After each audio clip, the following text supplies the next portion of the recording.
கீழே பாருங்க தண்ணியா விடும். ஆமா தண்ணியா நிறைய தண்ணி. ஆமா ஜாலியா இருக்கு தண்ணியில. அது தண்ணி வீடியோ இருப்போமா கீழே வரும்டா. கீழே தண்ணி போகும் தெரியும்டா. இதுக்குள்ள தண்ணி போகும். ஆமா இதுக்குள்ள தண்ணி வரல. இந்த தண்ணி உள்ள வருமா? இந்த வரல. இந்த பாருமா கீழே இந்த இங்கனக்குள்ள. ஏய் சொல்றேன் வரல. அட அடச்சா தண்ணி இருக்குடா.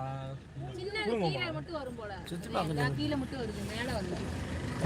சீசன் டைம்ல மேல வரும் தண்ணி நிறைய வந்து. அது எதுமா